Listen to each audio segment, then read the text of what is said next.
은혜가 많으신 하나님, 우리에게 기도를 가르쳐 주실 뿐만 아니라 기도의 모범을 보여주시니 감사합니다. 오늘 하루도 말씀으로 말미암아 주님을 배우고 또 알게 하시고 진실로 주님을 만나는 기도로 말미암아 주님을 맛보아 아는 삶으로 나아가게 해주십시오. 주님을 경험함으로 말미암아 경탄하게 하시고 그 놀라우신 주님께 참으로 엎드려 높여드리는 우리가 되게 하여 주십시오. 참 하나님이심을 알게 하시고 또한 그 놀라우신 하나님께 우리의 삶으로 사람으로 또한 찾아오신 그 사랑을 알도록 하여 주시옵소서. 우리에게 허락하신 가장 좋은 복이 하나님이심을 알게 하시고 기도의 자리에서 시작하여 치열한 삶의 자리에서도 하나님을 놓지 않는 은혜를 허락하여 주십시오. 언제나 들으시고 응답하시는 하나님을 찬양하며 우리 구주 예수 그리스도의 이름으로 기도드립니다. 아멘. 누가복음 5장 12절에서 26절 말씀 함께 보시겠습니다. 누가복음 5장 12절에서 26절 말씀입니다. 다소 긴 본문인데요, 함께 교독하면서 읽겠습니다. 예수께서 한 동네에 계실 때에 온몸에 나병 들린 사람이 있어 예수를 보고 엎드려 구하여 이르되 주여 원하시면 나를 깨끗하게 하실 수 있나이다 하니 손을 내밀어 그에게 대시며 이르시되 내가 원하노니 깨끗함을 받으라 하시는데 나병이 곧 떠나니라. 예수께서 그를 경고하시되 아무에게도 이르지 말고 가서 제사장에게 내 몸을 보이고 또 내가 깨끗하게 됨으로 인하여 모세가 명한 대로 예물을 드려 그들에게 입증하라 하셨더니 예수의 소문이 더욱 퍼짐에 수많은 무리가 말씀도 듣고 자기 병도 고침을 받고자 하여 모여오되 예수는 물러가사 한적한 곳에서 기도하시니라. 하루는 가르치실 때에 갈릴리의 각 마을과 유대와 예루살렘에서 온 바리새인과 율법 교사들이 앉았는데 병을 고치는 주의 능력이 예수와 함께 하더라. 한 중풍병자를 사람들이 침상에 메고 와서 예수 앞에 들여놓고자 하였으나 무리 때문에 메고 들어갈 길을 얻지 못한지라 지붕에 올라가 기와를 벗기고 병자를 침상째 무리 가운데 예수 앞에 달아내리니 예수께서 그들의 믿음을 보시고 이르시되 이 사람아 내 죄사함을 받았느니라 하시니 서기관과 바리새인들이 생각하여 이르되 이 신성 모독하는 자가 누구냐 오직 하나님 외에 누가 능히 죄를 사하겠느냐. 예수께서 그 생각을 아시고 대답하여 이르시되 너희 마음에 무슨 생각을 하느냐 내 죄사함을 받았느니라 하는 말과 일어나 걸어가라 하는 말이 어느 것이 쉽겠느냐. 그러나 인자가 땅에서 죄를 사하는 권세가 있는 줄을 너희로 알게 하리라 하시고 중풍병자에게 말씀하시되 내가 내게 이르노니 일어나 내 침상을 가지고 집으로 가라 하시매 그 사람이 그들 앞에서 곧 일어나 그 누웠던 것을 가지고 하나님께 영광을 돌리며 자기 집으로 함께 했습니다. 모든 사람이 놀라 하나님께 영광을 돌리며 심히 두려워하여 이르되 오늘 우리가 놀라운 일을 보았다 하니라. 아멘. 오늘 본문은 다소 긴 본문입니다. 사건을 보면 두 가지 사건이 이어져 있습니다. 하나는 나병 환자를 고치신 사건이고 또 한 사건은 중풍병자를 고치신 사건입니다. 그렇게 오늘 말씀의 공통점을 놓는다면 치유하신 예수님이 공통 주제입니다. 예수님의 놀라운 치유 능력은 우리에게 익숙해져 있지만 이것은 당시 시대적으로 보면은 상당히 상식적이지 않은 일입니다. 중풍병이나 장애가 있는 사람은 사람의 그 몸도 자유롭지 않을 뿐만 아니라 사실 사회에서도 배제되었던 무시당했던 사람들입니다. 가령 쿰란이라는 당시 사회적인 공동체가 있었는데요, 이 사람들은 거룩을 추구하는 무리였습니다. 이 사람들 가운데서 이런 규정이 있었습니다. 다리를 저는 사람은 공동체에 완전히 참여할 수 없다, 온전히 참여한 것을 금지한다, 이런 규정이 있었다라고 합니다. 당시 장애를 가진 사람을 어떻게 대했는지 이러한 결정을 통해서 우리가 잘 이해할 수 있습니다. 물론 오늘날에도 장애를 가진 사람들을 대할 때 우리는 상당히 좀 무감각하게 대하고는 합니다. 그러니 이 시대에는 얼마나 장애를 가진 사람들을 차별하였고 무시했는지를 우리가 상상할 수 있습니다. 이러한 중풍병자를 주님께서 환대하셨다는 것이 참으로 놀랍습니다. 우리의 생각과 정반대라는 것이죠. 우리는 조금 더 유력한 사람을 찾습니다. 조금 힘이 있고 또 우리 삶의 보탬이 되는 사람을 반기는 것이죠. 그러나 주님께서는 한없이 밀어내는 사람들, 너무나 밀려나서 마침내는 지붕을 뚫지 않고서는 예수님께 나올 수 없는 그런 사람을 환영하십니다. 나병은 이거보다 훨씬 더 심합니다. 나병을 대하는 그 태도는 사실 시체를 대하는 태도와 동일합니다.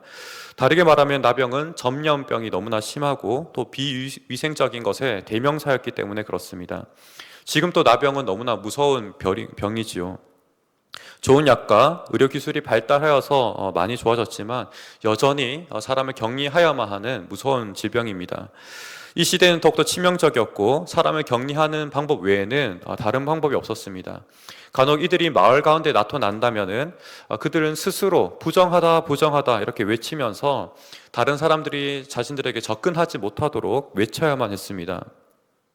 만약에 그렇게 외치지 않고 숨기면서 다녔다면은 그것이 적발되는 날에는 돌에 맞아 죽는 것이 이상하지 않은 것이었습니다. 이토록 부정한 자들이었기 때문에 또 한편으로는 제사를 드릴 수 없었습니다. 즉 예배를 드린 것조차 허용되지 않은 사람들이었습니다. 그렇기 때문에 사회적으로도 또 종교적으로도 철저하게 격리된 사람이었습니다.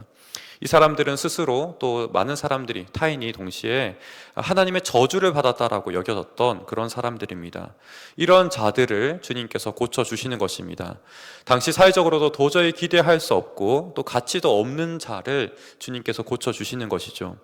이러한 고치시는 사건이 너무 놀라운 사건이지만 사실상 죄를 용서해 주시는 주님이 이런 사건을 통해서 나타나는 겁니다. 치유를 통해서 구원의 그 속성들이 잘 나타나고 있다는 것이죠. 이렇게 볼 수 있는 이유는 사회적으로 매장당하는 삶이기 때문에 그렇고요. 또한 기적적으로 낫지 않고서는 이 사람이 사회적으로 돌아올 수 없기 때문에 그렇습니다. 정상적인 삶을 살아갈 수 없을 정도로 그처럼 격리되고 무시당하고 배제되었던 사람들이기 때문에 이들의 치유하신 사건은 곧 구원과 같다라는 것이죠. 주님께서는 복음을 선포하시되 특히 죄사함을 선포하시되 늘 치유하신 사건과 동일하게 같이 함께 이 사역들을 해 나가십니다. 주님께서 선포하신 그 복음이 참으로 실제임을 우리에게 알려주시는 것입니다. 이러한 모습은 특별히 나병 환자를 치유하시는 사건을 통해서 잘 나타나는데요. 13절의 모습을 보면 예수님께서 손을 내밀어 그에게 대십니다. 부정함의 대명상이고 그렇기 때문에 절대로 접촉하면 안 되는 자를 예수님께서는 만지십니다. 이것이 참으로 놀라운 은혜입니다. 이 환자가 예수님께 어떻게 다가왔는가 생각해 본다면 14절을 통해서 좀 우리가 유추할 수 있는데요. 조용히 예수님께 나온 것임을 우리가 유추할 수 있습니다. 왜냐하면 예수님께서 아무에게도 이 치유한 사건을 알리지 말라고 말씀하셨기 때문입니다. 그 주변의 자리에 다른 사람들이 있지 않기 때문에 그 한 사람을 향해서 은밀하게 치유해 주시고 또 알리지 말 것을 당부하고 계십니다. 중요한 것은 돌을 맞아도 마땅한 이 사람을 향해서 예수님께서는 친히 손을 대시고 있다는 겁니다. 구원의 은혜 또한 너무나 놀랍지만 또 한편으로는 죽어 마땅한 이 자를 치유하시고 또 사회로 온전히 돌아갈 수 있도록 해주신다는 것이 너무나 놀랍습니다. 우리 또한 사실 이 나병 환자와 같을 것입니다. 하나님께서 거부했던 자였고 하나님의 은혜를 받았음에도 우리는 그 은혜를 또 가볍게 여겼던 자들입니다. 우리에게도 죄로 말미암아 수치와 저주가 가득했던 사람입니다. 그런데 이러한 우리를 향해서 주님께서는 찾아오시고 우리를 만지시는 것 같은 그런 은혜를 날마다 베풀어 주십니다. 놀라운 것은 주님의 이 치유하심이 참으로 깨끗한 그 손이 또 거룩하신 그 손이 만지실 때 주님이 더럽혀지는 것이 아니라 나병 환자가 깨끗하게 되는 역사가 일어난다는 겁니다. 구약의 어디를 살펴보아도 깨끗한 것이 더러운 것을 만졌을 때 깨끗게 되는 일은 없습니다. 그렇기 때문에 철저하게 격리되었습니다. 가령 예를 들어서 우리가 휴지로 분변을 닦는다고 할 때 휴지를 더럽히면서 깨끗하게 닦아내지 않습니까? 휴지가 깨끗한 채로 더러운 것을 닦아낼 수가 없습니다. 그러나 주님의 이 치유하심은 그 거룩하심이 무한하시기 때문에 만지시는 것이 오히려 깨끗해지는 놀라운 역사가 일어납니다. 주님이 대속하신 그 사건은 우리의 과거도 현재도 미래도 모두 정결하게 하실 만큼 그 거룩이 무한하시다는 것을 다시 한번 치유하심 속에서 나타나고 있습니다. 저는 이러한 예수님의 은혜 가운데 가장 핵심은 고치시고 난 다음에 아무것도 요구하지 않으시는 그 부분에서 가장 핵심이라고 생각합니다. 너무나 값비싼 대가를 요구함에도 부족할 텐데 거저 주시는 은혜가 이 가운데 나타나고 있습니다. 다만 요구되는 것은 소문을 내지 말라는 것이죠. 또 이제는 제사장에게 깨끗이 나은 것을 보여서 이제는 정상적인 삶을 살아가라라고 말씀하고 있습니다. 소문을 내지 말라는 것, 잠깐 곁길로 샌다면 이해하기 어려운 명령입니다. 저 또한 이것을 놓고 고민했던 적이 있는데요. 사실은 예수님으로 하여금 불필요한 유명세를 치우르지 않도록 하는 것입니다. 예수님의 그 능력과 치유는 철저하게 하나님 아버지께서 허락하신 자들, 진정으로 마음까지 겸손하여서 하나님을 간절히 바라는 자들에게 주어진 것으로 우리가 이해한다면 불필요한 사람들이 나오게 되면 마땅히 필요한 사람들, 또 하나님께서 정말 원하신 자들을 치유하기 어렵기 때문에 그렇습니다. 어떻게 보면 오늘 중풍병자와 그와 같은 것이죠. 수많은 사람들이 오히려 장애가 되어서 주님을 만나지 못하는 그런 상황들이 벌어지기 때문에 그렇습니다. 그렇게 주님은 이러한 무리들을 피하셨고 오히려 한적한 곳에서 기도하셨습니다. 우리는 이 주님의 방향과 얼마나 다릅니까? 우리는 유명해져야 됩니다. 우리 삶이 유명해져야지만 우리 삶이 나아지고 또 보장되기 때문에 그렇습니다. 그러나 너무나 놀랍게도 주님은 무명함을 원하셨습니다. 한적한 곳, 정말 광야 같은 곳으로 나아가십니다. 사람이 말이 없고 적막한 곳에서 온 마음과 정신을 집중하여서 아버지 하나님과 교통하시는 것입니다. 기도라는 것은 이처럼 하나님께 집중하는 것입니다. 온 마음과 정신을 하나님께 향하는 것입니다. 세상의 생각과 고민을 끌고 오는 것이 아니라 참 하나님의 말씀을 묵상하고 하나님으로부터 주어지는 그 생각을 듣고 또 받는 시간을 우리가 기도라고 말할 수 있습니다. 그렇게 기도로 말미암아 하나님께 연결되어지고 이 세상을 세상의 방식이 아니라 또 우리의 힘이 아니라 하나님의 방식과 생각으로 살아갈 수 있도록 하는 것이 기도입니다. 나병 환자를 치유하시고 이어지는 중풍병자의 본문 또한 참으로 흥미롭습니다. 이처럼 기도하는 것으로 단락을 마치고 참으로 고요하게 마치더니 이어지는 본문에서는 병을 고치는 주의 능력이 예수와 함께 하더라라고 말하고 있습니다. 가르치시는 자리로 사실은 이어지는 것인데요, 이 가르치신 자리에 주의 치유하신 능력이 함께 하더라. 무엇을 말하고 있는 겁니까? 사실은 가르치시는 사역을 계획했지만 실상 더 중요하게 흘러갔던 것은 치유하시는 사역으로 이어졌다는 겁니다. 더 중요한 사역이 바로 병고침 사역이 되었고 그 가운데도 제사함의 선포가 있었다는 것을 보여주고 있습니다. 우리의 인생길 또한 동일합니다. 우리가 계획한 것과 달리 흘러갈 때가 얼마나 많습니까? 그러한 자리에 유연하게 대처할 수 있는 유일한 비결은 기도에 있습니다. 기도에서 우리가 구할 것은 하나님께서 우리를 다스려 주시고 성령께서 날마다 우리와 함께 해주시기를 간구하는 것입니다. 그러할 때 때로는 우리가 다 계획하지 않고 또 우리가 계획하며 준비하지 않았다 할지라도 우리의 입술을 지혜롭게 하시고 우리의 손과 또 발을 인도하여 주셔서 하나님께서 허락하신 복된 자리로 나아가게 하십니다.